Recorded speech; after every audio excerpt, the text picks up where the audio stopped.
Hi, everyone. This is Kay Denault with the Mental Health Association of South Mississippi, and I'm super excited. Today, Stephen East with Gulfport Behavioral Health System is joining us. And Stephen, thank you so much for being a part of this, and just would like to start off with you telling us a little bit about yourself. Oh, thank you, Kay. I'm glad that we could do this. We like to work with you guys. I think from a mental health perspective, I think between the Mental Health Association of South Mississippi, all the providers that are out there, and the Gulfport Behavioral Health System, I think that the more we do these things, the more we can break through that stigma that is swelling over mental health and get help for people. So, like I said, I'm Stephen East, and I'm the Director of Business Development for Gulfport Behavioral Health System. Been here 3 or 4 months now. I have about 25 years of healthcare experience. Most of it's on the acute care side. I started out as a lowly accountant and moved my way through administration and done business development, done practice management. And spent a little time in the O suite, if you will.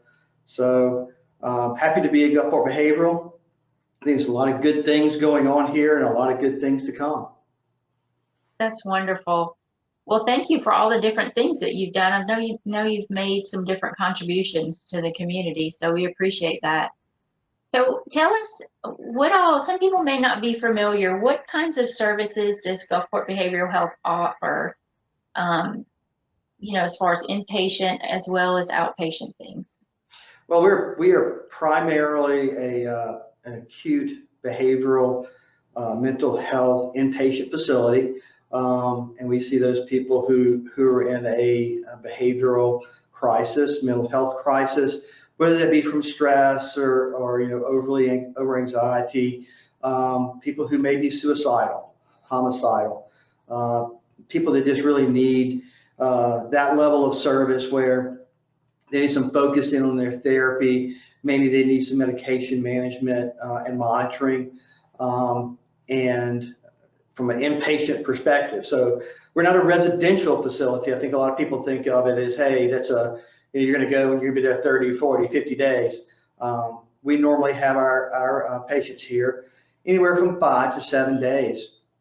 And we provide them with different types of therapy, anything from from a group therapy that you would envision to some of our more alternative therapies. And that's one of the things I think that we're most excited about, is it kind of gives people other ways to cope. And some of those include, recreational therapy, some team building activities within like a team sport. We do some art, and until COVID, we were doing pet therapy. We cannot wait to get that back. That was so well received. So we're excited about being able to get that back, hopefully in the near future. And some of the things that we were looking at moving to as well was an agritherapy, building some garden boxes and letting people get their hands dirty, learn how to plant a plant, take care of it, those kind of things. And then also yoga. It's another avenue we want to look towards. So that's primarily what we do. Is we're an inpatient facility. We do have outpatient services as well. We have what's considered a part-time outpatient program, which is an intensive outpatient program. It's generally, you'll spend maybe 9 hours a week coming back to the facility, going through group therapies and just continuing what you had done here, or if you didn't come to an inpatient perspective, you can go into that program as well. We are currently offering that for adults. We had started to open it up to adolescents, but once COVID hit, that got a little hard, and we are looking towards getting that started back very soon for the adolescents. And then we also have what's more of a full-time outpatient program, where you'd spend probably 20 or more hours a week here, and that's called a partial hospitalization program. Some of the same things. It's just a little more intense and in depth than your intensive outpatient program. So, and then beyond that, I mean, we have we also offer medication management for those that need that. And we're excited because we're talking about reopening our TMS program as well. So that's our basic services that we have. That's a lot. I mean, it sounds like if someone is interested in getting some sort of help, you guys have a wide range of things that you can offer, which is great. Yeah, absolutely. I think the thing that people don't realize is, for a long time, I think people associated this facility with, mainly child and adolescent care, because that's what they focused on in the past quite often. But we have a large adult population now that we service and that we see, and we're excited about that. That gives us, additional patients that we can make a difference for and start building hope for their futures. That's wonderful. And, some of the things that you were describing, really, I think people feel maybe sometimes that they're just going to go and they're going to be just sitting there or having to, talk to other people in a group or whatever. Maybe they don't feel comfortable sharing. But you guys are doing some things that give people other outlets and more of a atmosphere of things that they could do outside of your facility, like the yoga and all the other recreational things that you mentioned. I think that's really important. No, it is. I mean, I think, we talk about people, finding ways to help relieve their stress. And, it's all about coping, right? It's about finding that activity that helps you divert yourself from that thing that's stressing you. And, it might be yoga for somebody. For me, if you give me a piece of wood and a pocket knife, I'm happy all day. It's finding that thing that helps you, kind of get into your own zone, get rid of that stress. And I think the more things that we can provide to our patients to get them those coping skills and to help divert them, I think the better.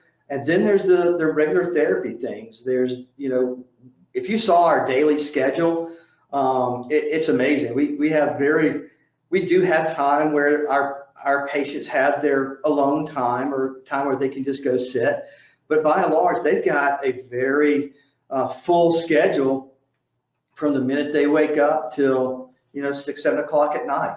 So it is definitely, we're trying to treat the whole patient, make sure that when they leave here, they're prepared to go back out into the community and have those skills that can help them move forward.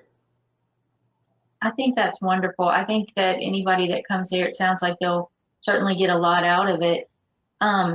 And you know what, you guys have done a lot during COVID to really adapt to the situation, like the anxiety hotline that you guys created.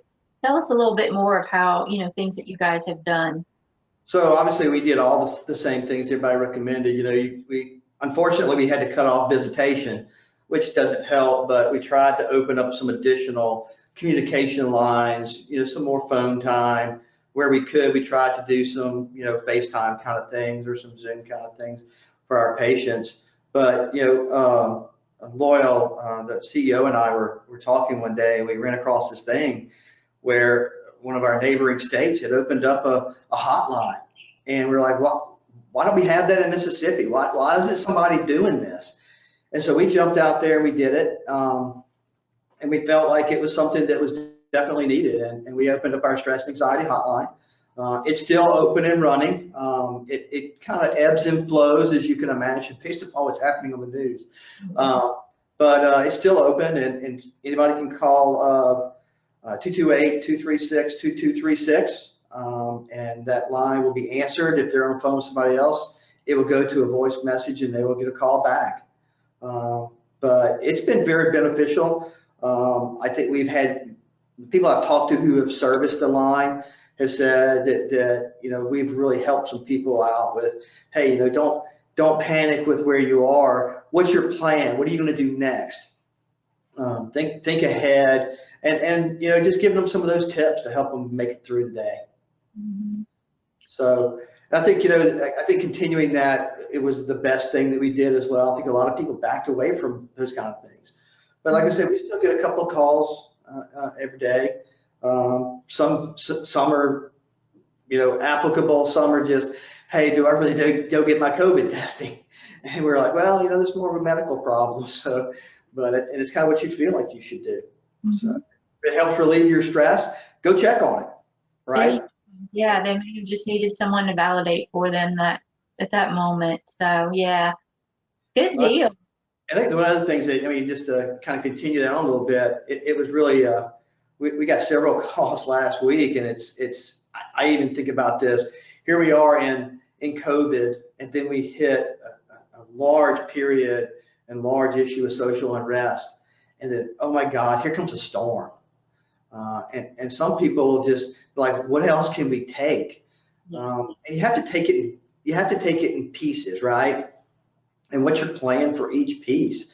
If you listen to our counselors and our therapists, they'll tell you, have your plan, know your surroundings, know what you're going to do if you're going to a protest. What can you take, what won't you take, those kind of things, and then know how you can move yourself away. Have your hurricane plan prepared. If the water starts to rise, what are you going to do? Have that ready. So those were some of the calls we got last week on our hotline, and some of the questions that we got through the media as well. You're right. The more people are thinking things through, so that they can react positively, then you feel more in control of your situation, which is very helpful. Yes, definitely. Good, good. So, what kind of things you guys moving forward? All the sanitation and social distancing and all this stuff. We don't know when all this is going to end. Is that something you guys feel that you'll, to the best of your ability, continue to use? Yeah, I think definitely so. From a lot of people look at a behavioral health facility, and they don't necessarily see us as a infection control expert, kind of like you would find in a large acute care hospital. But we have to deal with that as well. And we have our protocols that we've put in place. We have some isolation rooms, just plain isolation rooms, in the event that we have anybody with any type of a contagious infection that might come in, that we can put them there until we can get them to a next level of care if needed. And we've also gone out and we have now 3 isolation rooms that have the appropriate pressures in them as well. So if you have an airborne, we can contain those types of patients. Again, hoping to get them into that next level of care. We continue to check everybody at the front door with their temperatures, and have you traveled? Have you been here? Have you been there? And I think some of that's going to continue. We've tried to look at some technology that kind of does that automatically, and we're kind of running that up our flagpole. And we'll see how that goes. But I think everybody's going to, when this is all said and done, I think everybody's going to have a little different view and how they approach things from now on. I agree. We've had to do things here. We opened our day program back up, and just having to come up with a schedule where we had so many people each day, and taking their temperature when they walk in and all that stuff. It's definitely been different, a learning experience, but it really does make you think about keeping other people safe and keeping them calm and all that. So it is, you have to do what you have to do. Right. And I think the other thing that comes with that, and we're doing it right now, it's how much do you do on a virtual basis? We've started doing tele assessments for people who want that, and there's a section of the population that want to do that. They'd rather, hey, before I go to a healthcare facility, I want to talk to somebody and be assessed.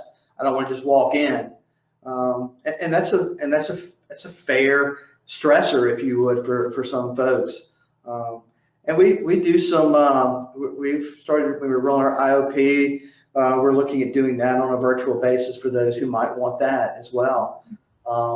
And then we have inpatient consults. Some of our physicians are doing their one-on-ones virtually, and some of our providers. So I think some of that will continue. I just think it's it's not only good practice, I think it's in some respects more efficient. You know, for me, I tend to think, hey, I want to talk to somebody. You know, I'd rather be talking to you face to face and doing this than over two different cameras. You know what I mean? It just, to me, it's I guess I'm an old school kind of guy. I like to have face to face, eyeball to eyeball contact. You know. Well, you know, it sounds like you guys are on the right track. You're looking at how do we mix both those worlds going forward so that people feel comfortable. And I think that's wonderful because it gives a lot of options. In the beginning, when we started talking, you mentioned stigma, and that is a huge issue. There's so many different people that we've encountered through Mental Health Association who have told us things like, even just in their culture, that mental health is not even discussed. So the more we have these opportunities where people can, you know, feel comfortable to talk to somebody that without anyone else knowing and all that kind of stuff, I think that just opens up so many doors for that communication. But I do also feel like the more we talk about it, and I know you guys do, the more people start to feel like, okay, this is just part of it. I'm not going to worry about it. I need to go get some help. I need to talk to somebody. Well, and I think anybody coming to that realization is important. It's you know, somebody made the comment one day. It's a lot, sometimes it's easier to talk to somebody who you feel is non-judgmental. Hey, I have this problem. I've gotten into this. I've done that. And it's freeing. I mean, there's a lot of different aspects to just standard counseling that can help folks out. And then there are also those people who over time have had traumas. And that's one of the focuses that, you know, we tend to be on is what's that underlying thing. A lot of times people, we have dual diagnosis as well. So those folks who may have had issues with, you know, drugs or alcohol or some type of addiction, a lot of times there's an underlying reason for that. I think there's still a lot of people out there who have some PTSD from Katrina. I know that whenever I see a storm that starts to head this direction, I kind of feel that way. It's oh no, what's going to happen? But then you have to say, what's your plan, right? And I think if we can educate everybody that this is a condition, it's a disease in a way that is curable or at least manageable, much like COPD or diabetes or cancer. It's just you have to be able to stand up and say, hey, I think I have a problem and I need to start looking to how I can solve that problem. Well, Steve, on that note, I think that's a good ending point. So I hope that people will take away from this that you guys are there for whatever they need. You're willing to answer their questions and help them navigate.